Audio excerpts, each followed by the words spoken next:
Leo, kamusta? Welcome back to Pinay Angel Tarot. This is your April kapalaran para sa mga Leo. General love reading, although baka may mensahe din sa career. Tingnan natin, depende kung anong cards ang lalabas. Kumusta kayo, guys? Comment present mga Leo para kung nanonood kayo. Kung napapansin nyo, iba yung setup natin. Nasa bakasyon ako ngayon. Wala ako sa Pilipinas ngayon. Anyway, kung saan lugar, malalaman nyo rin. So, ito na. Tingnan natin, guys. Leo, oh my gosh. Anong nangyayari dito? Char. Nga pala, kung kailangan nyo ng gabay, pwede kayong magpa-private reading.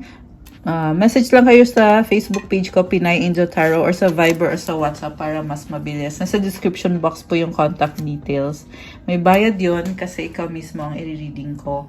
Kung kailangan nyo naman ng crystals, kagaya ng nakikita nyong suot-suot ko or gamit ko, message lang kayo sa Instagram ko, Pinay Angel Tarot. Again, nasa description box lang yung mga legit na account na gamit ko.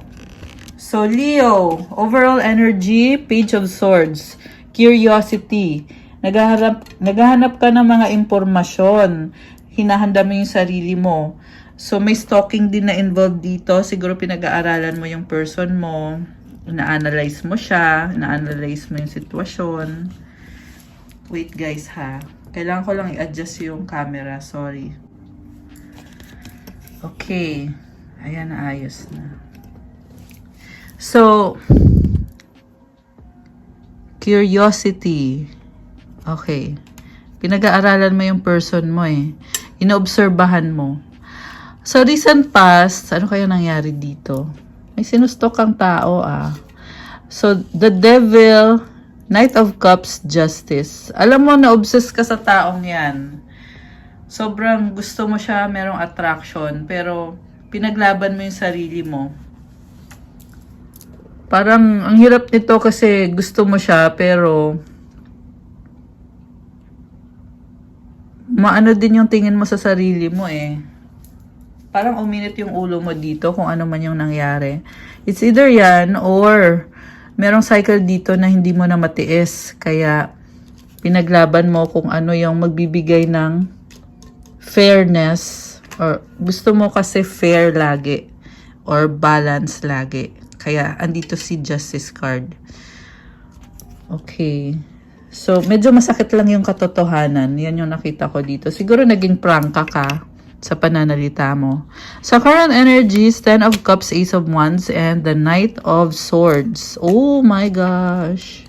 Nagbago ata isip mo. In love ka naman dito ngayon eh. Nakikita ko nag-i-enjoy ka kasama yung taong yan. Pinupursue mo siya. Nag-i-explore ka, ini-enjoy mo yung connection na meron kayo. Alam mo, may swerte sa'yo when it comes to love, Leo. Nakakatuwa. Leo is a fire sign and right now it's Aries season. Aries is also fire sign. Kaya alam mo tong energies na to. Pabor sa'yo. Yung energies na ngayon, yung energy ngayon, favor sa'yo. Kaya nakukuha mo yung manifestation mo, especially sa love at sa relationship. Hindi lang din maalis sa'yo na parang andun yung, oo, nag-explore ka, pero pinag-iisipan mo din mabuti kung worth it ba talaga tong taong to, kung tama ba yung mga ginagawa mo. And yung advice lang naman sa'yo is, oo naman, Leo, pagpatuloy mo yan. For some Leo, merong travel. Ayan, merong nagdi-date. Sana all. Char, sana all daw. Okay. So, near future, may pinaparinggan kasi ako, guys. Joke lang. So, near future, Queen of Wands, 7 of Wands, and 5 of Pentacles. Parang lumabas yung power mo dito. Pinaglalaban mo pa rin yung sarili mo, pero nahihirapan ka eh. Kailangan mo kasing mag-adjust sa taong yan. So, nag-iingat ka. At the same time, nakikita ko na talagang merong feelings na involved dito na gusto mo yung taong yan. Oh, may problema lang talaga eh. 3 of Swords at the bottom of the deck. Hindi mo maalis sa isip mo. Merong nagsiselos, guys. Ayan. Nagsiselos na baka may iba siya. Oh my goodness. Seven of Swords, Ace of Swords. Alam mo, Leo, yung mga iniisip mo dito, parang ayaw mong aminin sa kanya na gusto mo pa rin siya. Ginagawan mo ng paraan para lang magstay yung taong yan sa buhay mo. Parang na-feel ko na ayaw mong aminin na nagkamali ka. Ayan. Nagkamali ka dito eh. Pero yung pinapakita mo sa kanya is okay kayo. Ganon. Kaya siguro yung person mo, nagtatanong siya kung legit ba tong mga pinapakita sa akin ni Leo ngayon, yung mga ginagawa niya. Kasi sinaktan ako, tapos ngayon ito, gustong bumalik. Pero ayaw mo lang talagang sabihin. Tinatago-tago mo kasi ito Seven of Swords. Tsaka pinag-aaralan, sinustok mo siya. Ayan. Ngayon nakikita ko, tinatry mo ibalik yung balance. Ano naman ngayon ang pagtanggap ng person ni Leo sa pagbabalik niya? Six of Swords, Knight of Wands. Oh my gosh! Ace of Pentacles. Gusto din niya yung ginagawa mo. Moving towards calmer waters, attracted pa rin sa'yo tong taong to. Yung iba sa inyo may ka-deal na air sign, Gemini, Libra, Aquarius, Sagittarius energy, Earth sign, Capricorn, Taurus, Virgo. Although this can be any sign. So, itong person ni Leo, ayan. Excited siya actually. Sobrang excited. Kasi may offer din siya sa'yo eh. Parang sasabihin niya, oh Leo, ito, halika dito Leo, mag-ano na tayo, mag-peace na tayo, or meron siyang gustong sabihin sa'yo na parang gusto niya sabihin, Leo, samahan mo ako sa ganito, ganyan, may bibigay ako sa'yo, may papakita ako sa'yo. Ganon yung energy ng person mo. Ibig sabihin, tanggap ka niya. Sabi ko nga kanina, pabor sa'yo yung energy na ngayon. Yung energy ngayon, pabor na pabor sa'yo. So, nakakatuwa. Two of Swords, Four of Pentacles. Alam mo yung person mo, medyo pabebe siya dito sa nakikita ko eh. Kasi iniisip niya na sana hindi na gawin ulit ni Leo. Iniisip niya yon kasi iniisip niya yung sarili niya eh. Kita mo tong image Di ba nakayuko siya? Nakaakap siya dyan sa Pentacles. Ang nafe-feel niya kasi, medyo nagkaroon siya ng depression or lungkot. Pero iniisip niya, kaibigan ko to si Leo. Kahit sabihin na natin na malalim na yung connection niyo, more than friends na kayo. Pero tinuturing ka niya bilang kaibigan na mahalaga ka sa kanya. Kaya kahit merong fear or merong pagdadalong isip, ito siya Pero binubuksan niya yung isip niya, kinoconsider niya talaga. Ayan. Oh my gosh! Okay, Strength card and the Three of Wands. So, minamanifest mo siya, hinihintay mo yung commitment niya. Wow naman! Ako yung kinilig. Okay, Page of Pentacles, Five of Swords, Nine of Cups. Alam mo, nahihiya ka. Although tanggap mo siya, oo, masaya ka lang na andyan siya. Ayan. Siguro ma-advise ko sa'yo, huwag kang mahiya, huwag kang matakot, Leo. Pabor na pabor sa'yo eh. Ayan, meron tayong Queen of Pentacles. Ngayon nakikita ko, gagawan mo ng paraan para magkaayos kayo. Ay, kilig, yarn. Okay, anong outcome dito? Mukhang magiging short reading. Short but sweet. The Hierophant, the Emperor, Ten of Pentacles. Oh my gosh. Alam mo, Leo, nakita ko dito, parang asawa mo na to eh. Binibless mo siya. Kita mo si Hierophant, yung kamay niya nakataas, diba? Parang nasabi mo, sige, gawin mo kung anong magpapasaya sa'yo, susuportahan kita, andito lang ako. May partnership dito, guys eh. Mukhang balanse yung masculine and feminine energies. Meron siyang hawak na ankh. Ayan yung symbol na yan. Oh my gosh. Parang tinutulak mo siya gawin mo kung anong gusto mo. Hindi tinutulak palayo Parang sinusuportahan mo lang. Kasi tinitreat mo din siya bilang someone na mahalaga siya sa'yo. Special sa'yo yung taong yan. Nakakatuwa. Okay, any other message Para sa mga Leo na viewers natin, the Moon, Magician, and the Eight of Swords.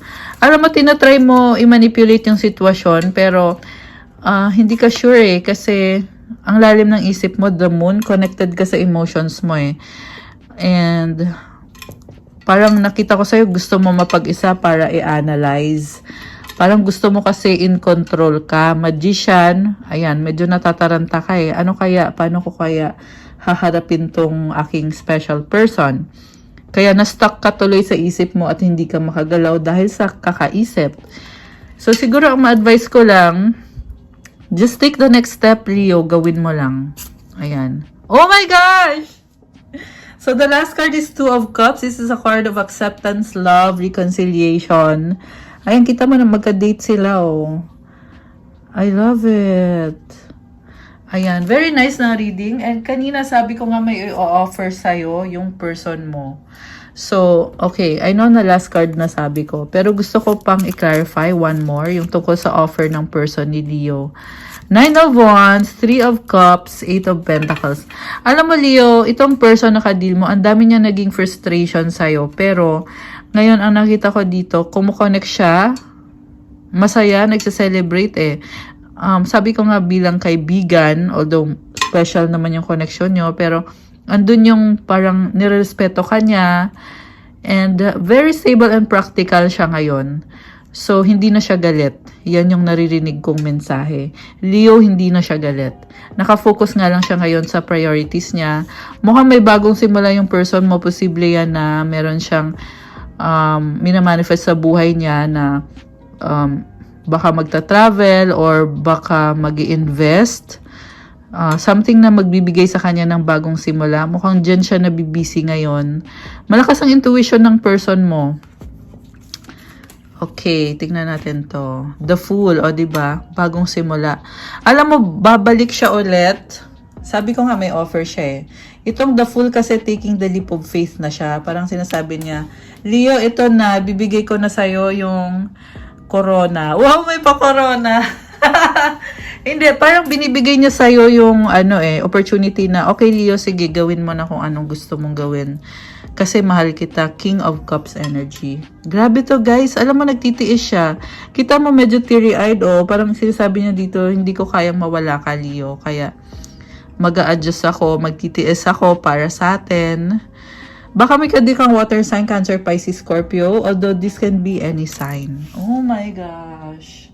Anong mga gustong sabihin ng person ni Leo? Oh my gosh. I love you. Ang unang gusto niya sabihin sa'yo. Tatlo lang ha. It was my fault but I blamed you. Okay, nasisi ka niya. Last message, tumalon. Just being near you is intoxicating. Ang tindi ng attraction, guys. Grabe. Ayan, hot na hot si Leo ngayon kasi sobrang attracted itong person mo. Okay, mensahe galing sa universe para sa mga Leo. To begin the practice of allowing, I must get out of the way and that spirit give me direction. Practice of allowing, ibig sabihin, hayaan mo daw na mangyari ang mga bagay-bagay. Huwag mo daw hadlangan. So, humingi ka ng gabay sa spirit. Ibig sabihin, intuition mo yan. Yung higher self mo or yung soul mo. Kung ano ba yung nakakabuti para sa'yo. Na hindi mo kailangan madaliin kung ano yung pangarap mo or yung gusto mo mangyari ngayon sa buhay mo.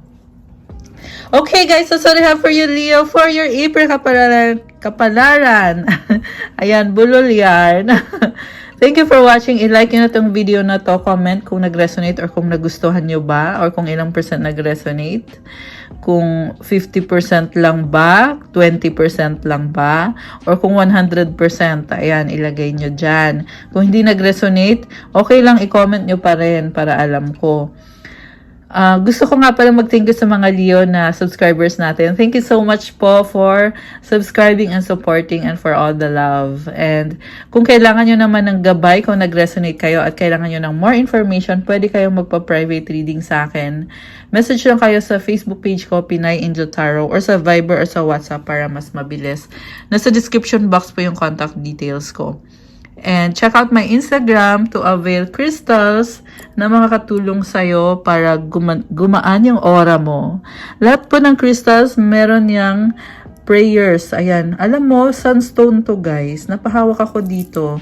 Kasi, sunstone ay crystal for Leo. Although this one, very, very high quality. Kita mo naman sa kinang niya. Ayan. Hindi siya, yung ganitong quality, hindi siya madaling hanapin. Ayan. So, message na lang kayo, okay, mga Leo? Marami pa tayong iba-ibang crystals. Ayan. Tingnan nyo po sa Instagram ko kung alin yung naa-attract kayo. And yung nga yung sinasabi ko, may kasama tong mga special prayers na kung mapapansin mo, iba talaga yung energy kasi may rituals din yan, guys.